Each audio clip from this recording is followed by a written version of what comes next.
And we are live. Welcome to Around the Halo, Season 2, Episode 8. I am Matt McClure, or as others know me, Bearded Magic, here on Little Flower Media's premiere show, Around the Halo. This is very exciting. I feel like I haven't seen all of you for quite some time. Some would say that that's by design, and I would say that I don't need a vacation from my best friends, but they needed one from me, so I understand how healthy relationships work. Starting off with Jonathan Blevins, how are you, my friend? I am doing well. You're back. Is it good to be back? It is good to be back. I'm excited. How are you doing? I'm doing great. I've spent 13 hours collectively over the last 2 days building a new computer for my close personal friend and confidant, Jonathan Bearded Blevins. That's exciting. It is a ridiculous amount of fun because I'm in ultra mega nerd mode. And totally have my head buried in a water cooling loop. So yeah, I watched you doing that, and it looked harder than the Legos that I'm trying to do with my son. So I'll leave that to you, my friend. But we're hanging out. It's like including Legos with electricity. It's awesome. Yeah, including you. I'm hanging out with four of my favorite people tonight, and the Lions are kings of the NFC North, and by that I mean second place. That's amazing. One game above 500. This is happening. Jacob, welcome to the show. Welcome to Around the Halo. It's fantastic to have you. I know you by reputation only, which I have to tell you is stellar. I mean, it's actually really good. Do you scrub the internet regularly to remove the negative, or like who do you pay for that? I got some really close buddies from grad school. They're at the NSA now. That's awesome. Smart. Great relationship. That's smart. You got to make sure you're friends. Got to have a guy on the inside. Yeah. You got to have a guy. Every year you got to get them something for their stockings. I got some really great stuff, like a Beard and Blevins shirt and a Beard and Blevins hat. Oh, he's out here pushing merch already. Jacob, we haven't started tallying points. I'm not even on the scoreboard yet, we're on but the wrong scene. Soon. It's fine. He already fine, knows no problem. the game. Beshki put merch in the chat, so it's fine. Preposterous. He was backing you up. Well, welcome to Around the Halo. Okay, all right, so just as a quick reiteration, this is our first Around the Halo back. We have some new people with us tonight. Welcome. So the Little Flower Media puts on a show every week on alternating weeks. Last week, you, of course, witnessed Pardon the Intercession with John and Joel, who did a fantastic job, by the way. I was unavailable because my kids were both angry and yelling at me. They were sick. I shouldn't lie about it. They were not feeling well, so I couldn't jump on. I missed you. This is now Around the Halo, in which we do a bunch of hot takes and pop culture related references to what's going on in the world, topics that are provided by our very own Joel Stepanek, and then we give away points that don't really matter at all. I just thought, thank God that worked. The point system is still working correctly. So unbreakable in the update setting. So we're going to throw some stuff out. We're going to have some conversation. It's going to go the perfect amount of time because we've never talked longer or shorter than we've meant to in the history of the show, which is a fun fact. Don't look it up.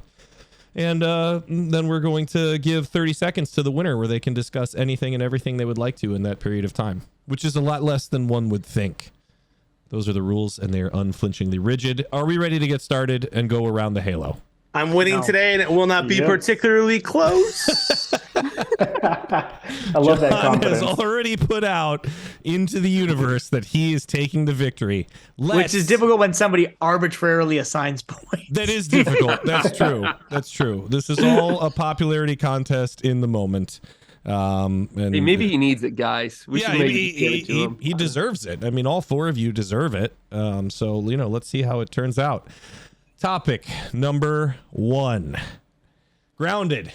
Flights this morning across the United States were grounded when FAA computers experienced technical issues. This is another major step in what has been a frustrating season of travel for many people after Southwest Airlines canceled thousands of flights weeks ago due to a series of mishaps from weather-related delays and cancellations.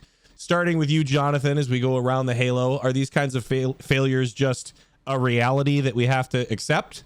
Are they a larger issue? Do the airlines just have too much power in our day-to-day travel lives? What do you think? I'm assuming that they have a lot of power and good, because they're the ones that are flying us safely in giant scraps of metal and getting us across the country and across the world in a matter of hours or a day. It's unbelievable. So I try to keep things in perspective with this kind of stuff. People used to die from traveling state to state. They would lose their children to dysentery, according to a video game that I used to play. We've all played Oregon Trail. You're right. Yeah, and so like it happens. And here's the thing: like, there's not a person on the planet, not a company on the planet that doesn't understand that travel things happen. So it's not like you didn't get the job because your plane didn't get there on time. You can just say, "Hey, my plane's delayed. There's nothing I can do," and the company or whatever, it's okay, we'll zoom in or figure it out. Everyone understands this, so just enjoy yourself. Calm down. We can't control it. Be there. Be excited that you can travel. Enjoy an overpriced beer or cocktail, a bad piece of pizza or a cheeseburger. An airport is one of the best places in the world to people watch. It is great to be in an airport, my friend. Enjoy yourself and be thankful you can travel wherever you want, whenever you want. Yeah. What do you think about this, Darnell? Is this really just a great excuse to hang out at a Papado for like 4 hours in a row? Like, free time. No, I disagree with Jonathan in every respect for this. I think that the airlines have too much power. I mean, if you think about just like the monopolies that they already hold, right? There's 4 airlines that account for like 80% of flights out of America. Like, why is it that we don't have an alternative to traveling, especially if we're going to travel in our country other than flying? I mean, we all know that holiday pricing is ridiculous, and we have no control of that. And they can hike up the prices because where else are we going to go? Are we going to drive through the Midwest in the middle of December? Like, no, that's not going to happen. But there is a place that exists that has this figured out. And no, it's not heaven. It's Japan. So it's just right there. And they have something called the Shinkansen, or the Bullet Train. And aside from being one of the funniest movies in 2022 with a lot of oddly specific Thomas the Train references, it is a fantastic stream of transportation across a country that is efficient, that is fast, and that is fun. Like, all the things you can do in your airport, you can do while you're traveling. So that overpriced beer and cocktail, check. The hamburger, probably not. They don't really do good hamburgers in Japan. But sushi, you have your bento boxes. That sounds like a good time. And if you want to see like salarymen get like trashed on the train, like, hey, you're gonna see it whether you want to or not. So it's like a win-win-win-win-win. So I think we need more of that. We need more Japanese and more bullet trains here in America. That's great. That's great. What do you think, Joel? Are you excited about the potential future for a Hyperloop because people are upset about flying? Or do you take it personally when your travel plans change due to the airlines? No, I guess here's the thing, McClure. I think we're all missing the point. You said a word there, a key word of future. And man was not meant to fly. And that's the real issue here, is these are just symptoms of a larger problem. We are outside of the natural order of things attempting to fly. And what has flight done? Yeah, we can travel from state to state faster than we ever could. And that's destroyed the extended family where we would normally live all together in one place. And now we travel. We go around, we travel for work. It's breaking up our homes. It's hurting our children. And planes, quite honestly, are the enemy. So as long as we continue this unnatural course of action, there are going to be consequences. Computer systems are not going to work. Beers are going to be overpriced. Flights are going to be delayed. People watching is going to get weird. And eventually, quite frankly, you're going to get caught. And it's going to be a very odd moment that's going to end up on YouTube or TikTok or whatever emergent social media network, which is just another symptom. A Hyperloop, that sounds to me like, what's it going to look like? A Hyperloop in a 666 formation? Folks, we need to get back to the Oregon Trail, quite frankly, because we have a cure for dysentery now, and perhaps this is just a better way for us to travel. It would strengthen the family, it would strengthen homes, and quite honestly, I think it's the best way for us to go. Joel would always caulk the wagon and try to float across. He never paid for the ferry. Ever. Guaranteed. Like, never. Where does that money go? 2,000 Where does the pounds money of go? bullets, not enough food. Joel Stepanek. All right. So what do you think here, Jacob? Is man not meant to fly? I mean, when I read this article originally, I was like, we do have an alternative. It's called a car. And you can be like, see you tomorrow, and get anywhere that you needed to go. It's not the easiest way to do it in terms of, removing flight from the equation, but it's not like you're totally out of luck either. It just delays your plans. What do you think? Yeah, well, Jacob, take your car to Oxford. Sorry. Yeah, that's what I was going to say. My wife and I lived half the year in Steubenville, Ohio, and half the year in Oxford, England. And we tried the drive once, and it was very wet. And we didn't have, any auto insurance because we're just not that modern. And it was like this huge You fiasco. should have caulked the raft and floated across. I cocked it, man. I cocked it. It didn't work. Yep. But really, I think the major predicament here is that we have to go further back than the Oregon Trail. We got to go all the way back to Christendom itself, where traveling just wasn't meant for man, except if you're going on pilgrimage to go see a holy site. No, the biggest thing here is that in our modern world, we are obsessed with going far. Like we tell our kids, one day you're going to go far, man. And it was like, well, where's that exactly? I don't know, but far, like really far away from here, which is another way of saying to your kid, I don't really love you that much. Like I don't want you Please go to away. live by me, to take care of me when I'm old and I'm smelly and I need your help. Because, this is just life in a nutshell. It's like you're born into the world and you need somebody to help you. You're not going to make it as a baby on your own. And then in the middle, you like take care of everybody. And then at the end, you got to get helped again. And starting with trains and then, further on with cars. And now this absurd mechanism called the plane is just a defeat of that primal unity that is found in the family and then the village. And then maybe you'll go as far as the city. But other than that, you are in some dangerous territory. And as mentioned, like as C.S. Lewis mentioned, as soon as you have a new mechanism, some new invention, that means that there is somebody that has this power that is either handing it onto you or restricting you from it. And as soon as that mechanism is ubiquitous around society, he has actually made you lower than everybody else by restricting it from you. So I would say that we got some serious problems by the over-mechanization and the transientness that airplanes allot us. Interesting. And those were big words, and I respect you more for it. I actually know what ubiquitous means because of Jacob. There's a good Marco quote around that. We could talk about it later. Chat says can't fly to Europe. Good point. And they say I was promised flying cars 20 years ago. We actually have those. They're called helicopters. I don't know if anyone understands this. Everybody expects like a Tesla to be a transformer. We already have a flying car. It's a helicopter. That's what it was designed to do. They already exist. They're expensive. They crash sometimes. Yeah. It's not great. Helicopter. Exactly. I see what you did there. Moving on to topic number 2. We're going to start with Darnell on this one. Dead frogs. The national championship for college football was played on Monday, and Georgia demolished TCU 65-7. The blowout victory is the biggest in the championship era and the biggest in a bowl game. The sports industry thrives off of close and exciting games that can engage the population, but this decided one-sided game was not. What do you think here on this one, Darnell? Are sports just a racket and a waste of time that is based entirely on the betting and gambling community at this point? I think a large portion of it is, right? I do think there's some inherent value in athleticism and sportsmanship that we can learn from this. But I think the consumption of sports as a whole is, especially the bowl system, because one, it's like you're taking like teams who have done all this stuff that's competed in their own divisions and have done very well. But like what the bowl system doesn't do, or what I don't like about it is that it puts people who are from different systems, who have different styles of play, who have different qualifying things into like the same bracket, when they clearly shouldn't be in the same bracket. I mean, there's no reason that Georgia should have been playing TCU. They are not comparable teams from comparable conferences. And the fact that we're like, hey, they're the number 3 team. They can play them. They're equipped to do this. Like, clearly not. And I think we see what happens there is it's corporation, it's greed, it's all this stuff that's happening so that way they can stack the decks against, have good teams and play teams and win games, which is what people want to see for their respective teams. But at what cost? Like, at what cost? And I think there's one team that I think of in particular who wasn't involved in any of this, but I'm going to call them out and I'm going to probably piss off a lot of people. But Notre Dame does this.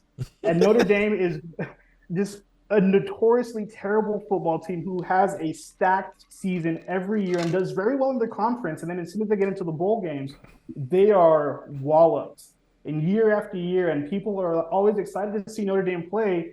And Like that's just not what you should do, man. Like God, like, focus on that philosophy and theology. Like the football, like give it a rest already. Like it's not you. Like come on, like figure something else out. And so yeah, I think it's a racket. I think all this stuff is like a waste of time. It's all people trying to get money. But I'm not inherently against sports. I have so many thoughts and I'm last. All right, Joel, are you inherently against sports? Because Darnell is not. You know, Sir Matt, I'm not against sports because I think that sports embody the struggle that is life. And the reality is that sometimes in life, you get the tar kicked out of you and you find yourself in places exciting. You should be there. And it's so wonderful. And then you just have to come face to face with the reality that you are not just not okay. You're not at all as good. You're totally out of your depth. You're out of your waters. And I think there's a lesson there for all of us. You know, our friend Jacob said earlier today, we tell our kids to go far. And I sometimes wonder if people like Jacob have strollers for their children. Probably not, because you're always pushing your kids away in a stroller. But that's beside the point. When I think about things like the Horned Frogs in Georgia, it's just the reality. Like sometimes, you know, you're not even going to get close, and people would like to look at you and be like, "Hey, good game, you tried." But at some point, you have to say, "Hey, guys, it just was never going to happen in the first place. You lost 65-7. You got blown out." And it's not because you played a bad game; it's because you weren't as good. And I think culturally we have struggled to say that, like, it'd be like, hey, they weren't as good. And you play a game 10 times, they lose 10 times badly. Yeah, that's and that happens. That's sorry, TCU. Oh man. So, Jacob, I assume that there was probably a part at the beginning of that game when the score was 0-0 and nothing had happened, where everybody was like, "Hey, we got a shot here." You know, they probably felt pretty good about it. And then there was an extended period of time where only one team felt good about it. You have any idea what that's like? Well, sure. I have plenty of experience in losing, but I actually don't have any experience in watching these bowl games. And so what exactly is football? Could you explain that to me? Stop it, Jacob. What I would say to all this. It's the modern day gladiators. Yeah. Outside of the UFC, which are really the modern day gladiators. I'm against slave, fighting. That's the hottest take of all tonight. Yeah. Let's write that one down. Jacob is against slave fighting, you guys. I don't know if we can have him back on the show. Yeah, it would be hot if I applied that to football, though. I think, do it. There's something about two things. One, as soon as you monetize something, you give up the real love of it. St. Thomas had this awesome argument, says that money takes a place for where love lacks. And you call somebody that doesn't get paid to play a sport an amateur, which comes from the word for love. So as soon as you have taken something that is a service, that is a joy, and you've tried to professionalize it as if there is an intrinsic good that's necessary for human life that can only be obtained by paying to observe this sport, you got some problems, man. And that we need to go back to a true love of the game and not just have an entire industry set up for advertisement, which is all that the whole thing is. I mean, the whole point of these professionalized sports, or professionalizing academic sports, which is what college football is just to be able to sell more Huggies to moms. Yeah, I agree. Especially Huggies. It's the SEC Huggies complex. I think yeah, it's probably not that far away. She has to look at something while her husband watches, right? They're going to have to rename the FTX Stadium to something. I mean, why not? Why not Pampers? Why not the Pampers Bowl? Jacob and I have some extended YouTube videos / podcasts coming out where we have a lot of fun and banter, and it's a blast. I want to do that now, but I'm not going to, because I have to argue with Darnell. Okay, argue with Darnell. And I have to go back to football, which is God's sport, by the way. Otherwise, there would not be a Chick-fil-A bowl. Okay, good mic point. Drop. That's a good point. Here's the deal, and I had not thought of this until today, because I watched that whole national championship game, and Georgia just beat the pants off of TCU. And everyone's like, this whole system's broken. I can't wait for the 12-team playoff system, which should fix some of this. And it should. It probably will. But here's the reality. The reality is this. Michigan beat the pants off of Ohio State. They smacked them into the ground for 2 years in a row. And then Ohio State goes toe-to-toe with Georgia and is a field goal away from winning that game. And Michigan lost to TCU. Now, Michigan played down to their opponent, whatever. TCU played the game of their lives, but Michigan lost to TCU. So just from that scenario, TCU had a chance against Georgia because they beat Michigan, who beat Ohio State, who almost beat Georgia. So it shouldn't have been as lopsided as it was, but the reason it was is Georgia has 7 players at minimum that are starters in the NFL next year, and TCU has maybe 2. But that's just kind of, I think they deserve credit for what happened, for getting there. It's the last time they'll ever be in the championship game because there's going to be a 12-team playoff now, and they're going to have to win a couple of games for that to happen, and it just won't happen against those powerhouse conferences. But I think that it just was kind of a fluke. And I'll say one last thing.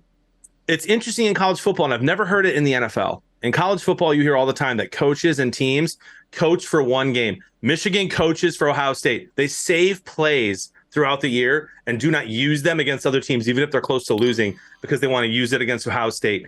And then they smacked them. And Georgia, they don't coach to win against Bama or coach to win against A&M. They coach to win the championship. And so they were well prepared against TCU, and TCU was not. Yeah, that's fair. I often keep my best work in my back pocket, just in case, I need it in some moment that is against a superior rival. If I ever debate Joel, I've got 2 or 3 things to pull out that just no one's ever heard before. So I totally get that.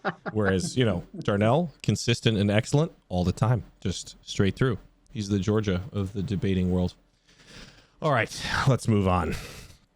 Topic number 3. In Exodus, the popular spiritual program for men, Exodus 90, has started for a large group of men, ushered in by a deluge of social media posts announcing the start of Exodus 90 and an exit from social media for 90 days. It is a commitment to community and largely practices that include abstaining from social media, and you do cold showers and avoid snacks or take away things from your life that are generally a hindrance. It is also a commitment to prayer over a period of 90 days. Starting with Joel, does the church need more things like this? And if so, should or how do we go about encouraging that behavior?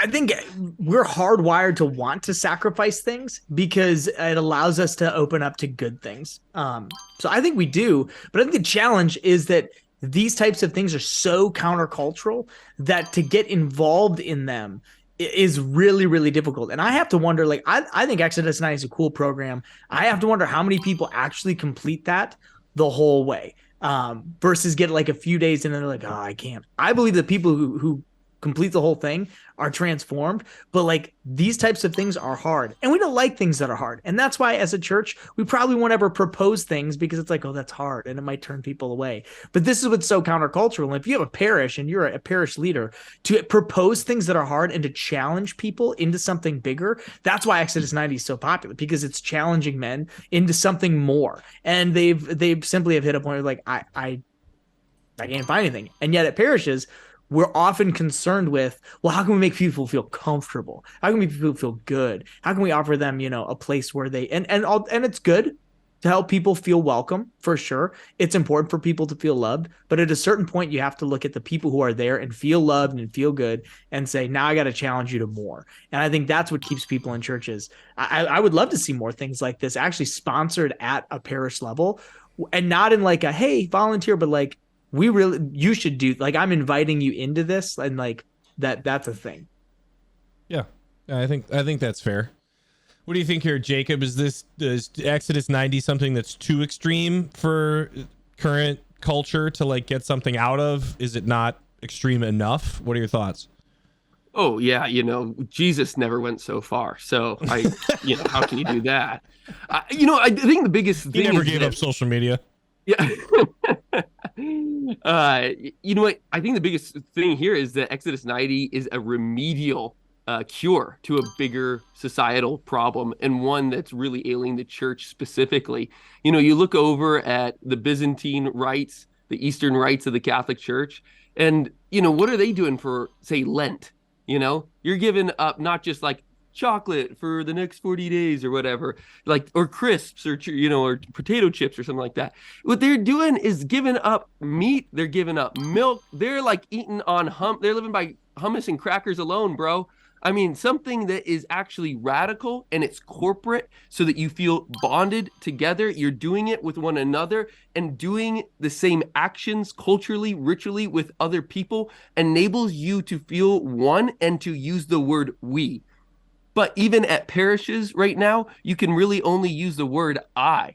I mean, we are so individualized that even our practices of fasting, our practices of prayer are so privatized, even within liturgical worship, that we don't actually have a community. And what else is Christianity if not becoming more social, becoming friends with God first and friends with other people afterwards, or through that? Rather. So the biggest predicament that I see here is that, not that anything wrong with Exodus 90, is just that they are trying to fill a gap for a major societal hole that we need to collectively realize is there, and then start to fill up in more universal modes. Yeah, I think that's a fair assessment. What do you think here, Jonathan? Is this too extreme? I always joke that, like, I'm already doing most of Exodus 90, not intentionally. Like, I'm not a big fan of social media. If somebody was like, give up social media, I'd be like, oh no, do I have to? Okay, fine. No, but hold on.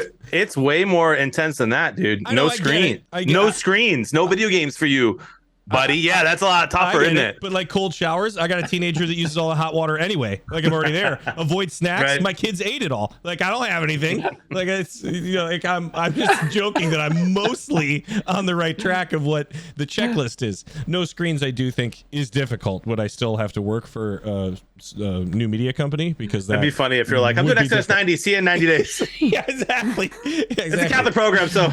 Yeah, it must be fine. Well, what do you think here? Is this? Have you ever done it? Yeah, you know, I've done it twice. I did it one time where I did it like hardcore when it kind of first came out when I was in my mid-20s, and it was good for me, and I did it all the way through. And then I did it another time when I was married. Well, I'm still married, but I did it a couple of years ago. And I made modifications. I was streaming part-time. So like I was allowed to stream, but I wasn't on social media the whole 90 days. And I literally spent an entire night setting up on TweetDeck 90 tweets in a row. So that every day my Twitter account would be active with a random Twitter thought on that day. It was because I couldn't imagine being away from Twitter for 90 days. And the first time was really good for me. And the second time, it was just mostly annoying. I did it with the high school youth group, the men's discipleship group that I was leading, and they were all in, and it changed some of their lives. There's a kid playing 50 plus hours a week of Call of Duty, and he hasn't played video games since. And I stay in touch with him now. I've seen it do great things. Here's my thoughts on it. I think that it's amazing. First of all, I know the founder. I know him well, and I like him a lot. And he's a really good and holy, and he's a holy man. So some of the slander I've seen on social media, on TikTok in particular, over the last few weeks, is just from annoying, obnoxious people who just have to have thoughts on things because they feel left out. So that's. I'll just say that he's a great guy, and his heart's in the right place, and he just wants to help men be holy. I think it's really, really good for ages like 18 to 30. If you're single, if you're not married, or if you're in seminary to be a priest, because when you're married, like the things that you're giving up affect your wife. So my wife wants to watch a movie once a week, but I'm sorry, babe, I give it up for 90 days. You know, like that's not very fair to her. And to like that should be something that we enter into together. And there's other parts about that as well, right? My wife wants to go out and have a glass of wine with dinner on a date night with me, and it's one of her favorite things to do. Oh, sorry, babe, doing Exodus 90, like. Not going to go. There's little things where it's like you're an adult. You don't have to go 90 days and do some of these things. But I think that if you're single, it could be really good. In particular, if you struggle with some form of addiction or like close to addictions. So it's been really good for a lot of the men that I've seen that I've walked this journey with who struggle with porn and have never gone back to looking at it again because they're off their phone for 90 days. I think that's an incredible fruit that can come from this. As well as just addictions to media in general. So I think there's a lot of good. I've seen a lot of people recently criticize that like it's making money, and it's like, oh my gosh, can we please Like it's almost like Catholics would rather you go sell your soul to the corporate world than start your own company and try to earn a little bit when you're offering something good for society. I don't understand that part of it at all. So I think it's good. I encourage men to try it. And the fact that I'm saying that as someone who has a media company and relies on people watching for an income, and I'm telling you, take 90 days off of my Twitch channel and don't see my tweets, all that stuff, I think just proves that I mean what I say. Yeah, I think that's a good assessment, especially on the side of like those guys. To clarify, they were nonprofit for a long time. Right? Yeah, they were nonprofit for a long time and made it didn't make a cent. They just and so they got the whole thing up and running, and then eventually got to a place where they are monetizing it, but it's really from a perspective of growth more than it is about like we're gonna cash out now. Right. And also just the fact that every single person that works at that company takes cold showers every day, not just for 90 days, but the whole time that they work for the company for the people going through the program. Yeah. I mean, that's serious. Those guys are guys are doing the right thing for the right reason. Yeah. So don't throw around too much mud at a group of people that is trying to affect the positive change in the world and also feed their families. I don't think that's that bad. What about you, Darnell? Is this like too extreme? Should we be focusing on other things at the parish level before you take 90 days off of a whole bunch of potentially negative habits? No, I think this is I think this could be a really good thing for a lot of people. I've personally never done this, but one of my best friends did do it, and he's actually the person who introduced me to the whole thing. And for him, it did a lot. He lost a lot of weight doing that. He has a stronger friend group now. And I think for me, the thing that comes from it is like the increase in your prayer life, right? The fact that you're like, okay, you need to pray every day, even though that's a thing like yes, we know we're supposed to do this. Yes, we aspire to do this. It's challenging. It's hard. And I know when I was in my 20s, like I had all the time in the world that I blew on doing who knows what and not praying. And if I would have had just like a little bit of like, hey, I need to do this, it would have been easier now that I'm married to have those habits already built out.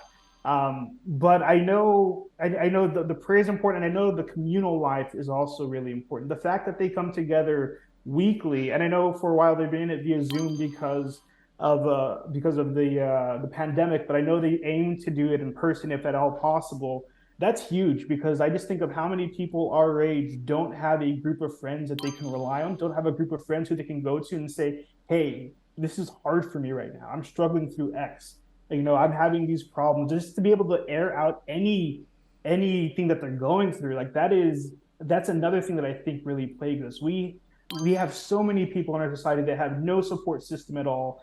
And what's the church for if not to bring people together and to be able to support them for that? So I think those are the two things: the prayer life and the community are huge. I think the cold shower is like cool, awesome. That's a good practice of asceticism. I think the non-snacking, like that's super good. The working out, like these are all things that when done in unison, right, done in tandem, will help us grow and help us to develop new habits.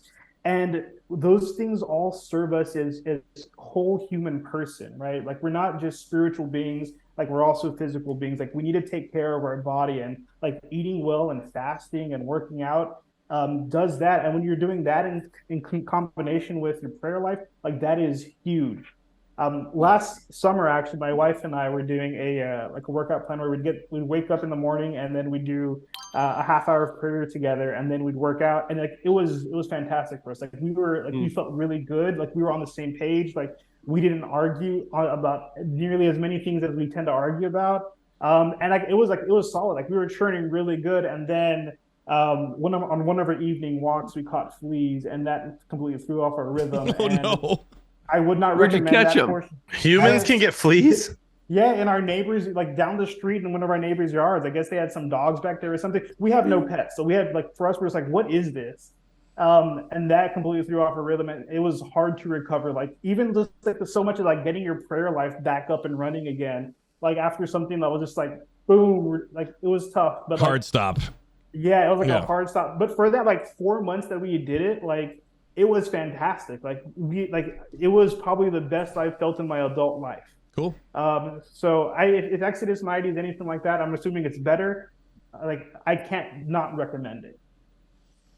I'm gonna maybe contact this group of guys, see if we can get something going that's like an Exodus 9. Like maybe you like kind of ease your way into it. I'm doing Sodom and Gomorrah 20. Next topic. The next topic. We know what sin they were Next doing. topic. We know what sin they were going for in Sodom, but like, what do you think Gomorrah was going for? It's just a Marvel character. Yeah. All right. I have a friend that thinks it's voyeurism, but they were looking over at Sodom and having too much fun seeing what they were doing over there. Yeah. Gas X. Homeowners, restaurant owners, amateur cooks have been in an uproar over a proposed ban on gas stoves. This ban would only cover stoves put into new homes and would not forcibly remove existing stoves from homes. It would, however, offer incentives for people to get rid of their gas stoves. The ban came out as data suggested that gas stoves were responsible for a significant portion of pollution, especially indoors. The Biden administration has indicated that they are not in favor of this ban. Jacob, is this an instance of government gone wrong or care for the general common good? Oh, I got three things to say that it's all like against the government. One is You're gonna do well here. One is that the government should not be controlling the pattern and order of our lives. You know what you find when Christians took over the world in the Middle Ages, what did you find? You found a global empire that did not have ubiquitous universal laws, that did not have a standing army, and did not have standardized and universal taxes. So it's like when Christians do stuff like take over a secular institution, then they change it radically from the ground up. And what do? They defend the peace. They say, look at how a community is holding themselves and behaving. And look, everybody's getting along. And when does the government come into play? When the peace is broken. That is how Christians rule, and that's not how people are ruling today. So I think that is a major predicament that is just a telltale sign that we're in a pagan society again, that we've forgotten how governments were ruled under Christians. The second thing that I would say is that there, might be some sort of positive thing about getting rid of gas stoves, only because what is superior? So you're going wood fire stove instead of natural gas. Yeah, absolutely. So I think we should just all like meditate on that for a second. But it's not electricity. It's not gas. It's like we got to go down to the forest, chop some trees, and enjoy our heat a little bit better. Tastes better, food tastes better. The heat is more permanent. Like, and I think really there's but just to kind of jump onto I think that's also one of these telltale signs about the over mechanization, like the same problem that we saw with flights and with planes, is that we have to turn to some larger mechanism like electricity, like gas, that the average person cannot acquire on his own. But wood, it's everywhere. The last thing that I would say though is that I don't think this is like that big of I don't think the gas stoves are really the major issue. I think what is really happening is that the government and that the elite class as a whole are really trying to get us to be addicted to the news. The whole thing about like distract the people with bread and circuses, the best part of that is when we don't know when we're eating the bread and when we're watching the circuses. And that is exactly what having these crazy ideas hit the news every day is all about. It's a circus that we do not know that we're watching, and this new announcement is just one more instance of that. Yeah, I would agree with you on that one. I do like the idea of the wood burning stove for a variety of reasons, and also no more water heaters or furnaces. Jonathan, Exodus 90 there. It's a lot easier to do Exodus 90 when you don't have simple things in life keeping you propped up. Jonathan, what do you think here? Are people freaking out over nothing? No, I mean, I got to tell you, dude, I've heard this a couple times over the last year that this is a thing. This is one of the things where I'm going to say this, and I mean it with every fiber of my being. I know they said they're not taking them away. If what they ever do, if they ever take away gas stoves, I am leaving the country. Where are you going? Anywhere. I'm gonna go to Texas, and it's gonna secede because there's no way that Texas would ever let this happen. The country of Texas. There's just no shot. So I'll just move to Texas, and they'll secede, and it'll be fine. Because here's the thing, nothing comes close except for wood, and that's fine. Okay, imagine if they're ever going to ban this stuff, they're also going to ban us from chopping down trees. because that's bad for the environment too. So I just, this is just crazy stuff. When this comes up, it's wildly annoying. And here's the thing about Biden. Okay, he says that he does not care. He does not want to do this right now. Well, you know what? There's some other pretty controversial issues that he stood on a different side on a couple of years ago than he does now. So where's he going to be next election? This is going to be the main issue that I vote with. Okay. It's gonna be my primary voter. I mean, here's the thing. I had to live with abortion. It's gas stoves, man. I mean, I had to live with an electric stove for like 3 months, and it was horrible. It's horrible. You accidentally burn yourself when it's like not red anymore. There's all kinds of things that are annoying about it, and gas is just, especially imagine kitchens. Like you can't do a medium rare steak cooked appropriately. I was going to say cooked appropriately without gas stove. That's fair. That's a fair assessment. Thank you. What do you think here, Darnell? Should we take it one step further and just not have any heating elements at all? Everybody should just be eating MREs and ramen noodles from the microwave. Like maybe that's where we go. No, I think microwaves are even worse than all of that. I have been a non-microwave person for like the last 20 years of my life, and I'm never going back. Congratulations. But I do enjoy my gas stove. I live in Texas, and this is the thing that we have. And actually, when we were looking to buy a house, one of my requirements, and my wife thought I was joking when I said it the first time, was that it had to have a gas stove. And she was like, why? And I was like, just in case the power goes out, we can still cook. And then you know what happened? In February of 2022, that's right. Texas had the most terrible freeze. We had lost power across the entire state, and I was able to cook. So we provided a little bit of warmth. We made soup every day, and because we had a gas stove. And I get that it may not be the most clean or efficient in terms of energy, and there's all sorts of other issues. And I think given the way things are produced now, everything's going to give you cancer. I just think that's the way the world works now, which is terrible. And so it's them saying this is bad for the environment. This is a question we're going to talk about later, but there's a lot of other things that we can do first that would give us a bigger impact than getting rid of our gas stoves. So I'm keeping my gas stove as long as I can, and then when this one goes out, I'm replacing it with another gas stove. I think that's fair, and you should get as many. You should get 2 or 3 gas stoves, probably stack them up just in case. Yeah, just in case. All right, Joel. Well, why don't you close us out here for tonight's topics? Are you willing to give up your gas stove if that was to be requested of you? Man, I think we got to ask a deep question here, because it's not about the gas stoves. Why do we cook our food to begin with? Where did that come from? Surely, I mean, as humans were created, people just didn't suddenly start cooking food. Where did fire come from? You've been watching the Liver King content, or what? Who taught humans that you should cook the disease out of food? How long did it take them to be like, oh, fire makes this?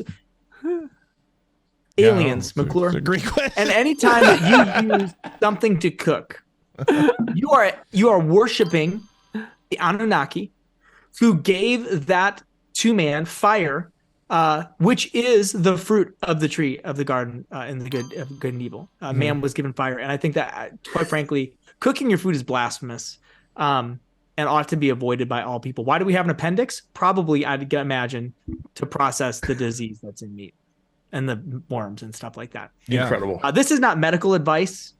So if you eat raw meat, chasing humility is not liable. Yeah, that's on you. That's good. An all tartar and ceviche diet from now on, I guess. Yeah, that's great. That's well done. Fire came. Ceviche is also of the devil. When the aliens built the pyramids, as well. That was probably the origin of that invention for mankind. Yeah, at least. A black stone. I heard that it's actually in the foot of the Sphinx. There's a black stone there. Hey, that's what I heard too. You've been watching the same History Channel shows I have. All right. Well, tonight's winner is Jonathan Bearded Blevins. It has been a while, but he did. That was pretty impressive. I appreciate that he put it out there and then he backed it up. He's been doing that a lot lately, not just in Fortnite, other things too. But Jonathan, you now get 30 seconds to discuss anything you would like, my friend. 30 seconds to just go ham on any topic you prefer. Good, bad, just whatever you want. Ready? Here we go. Okay, thank you. All roads lead to Detroit, and all roads go through Detroit. We are the new kings of the NFC North. We're 5-1 in the NFC North this year, 3 times in a row against the Packers, 2 in a row against the Bears, won our latest against the Vikings in a dominating fashion, and it's finally time that the Lions take over for the next 5 years. Don't mistake these tears, y'all. We dogs in this mug. That was exactly 30 seconds. That was exactly 30 seconds. And I love it that you could have discussed anything and you played true to character. Like you did not. That was 100% of the things I thought you were going to say. And you didn't let me down in the I had like slightest. 4 actual things I wanted to say too. And I was just like, just be yourself, man. This is the way to go. I thought you were going to condemn the stock market. This for is what it is. sure. Yeah, we had a whole discussion Next about time. how you should diversify out of the stock market. In all seriousness, let me just say 5 seconds. Darnell is unbelievable at what he does. A true gift. Make sure that you follow him. He's on Instagram. He doesn't use it very much, but he's awesome. We're trying to get him to post more. Joel, and everything he does on Mac Studios as well. That's right. Yep. Joel just started a new job and is killing it. So be on the lookout with him. Follow him at Chasing Humility and see all the stuff he's doing. He's going to be unbelievable at this. And Jacob is Be careful about what you're cooking with. Jacob is generally one of the coolest dudes I've ever met, and I've been having a lot of fun getting to know him and chatting with him. Check out New Polity and his stuff that he's doing as well. It's seriously very cool. And we've got some videos coming out soon as well. Also, a couple of things, Darnell. I'll be in Houston a couple of times coming up in the next few months. Reunited, back together, and it's going to be fun to do some stuff with you again, my friend. Yep, looking forward to it. All right, you guys, good show tonight. Thank you for joining us on Around the Halo. What's next on the itinerary, Jonathan? Joel, are you going to be able to do PTI next week while we're in Florida? We'll have to talk about that, but I bet we can make it work. I think we'll do it do in something fun with that. Yeah, we'll figure it out. So hopefully PTI next week. I'll be doing custom lobbies here in about 90 seconds. If people want to play Fortnite with our community, I'll go live on mine. We're going to end the stream and then go live again here in just about 90 seconds. Sweet. Sounds good. Everybody, thanks a lot. We will see you next week on Pardon the Intercession, hopefully. Otherwise, stick around for customs and have a good one.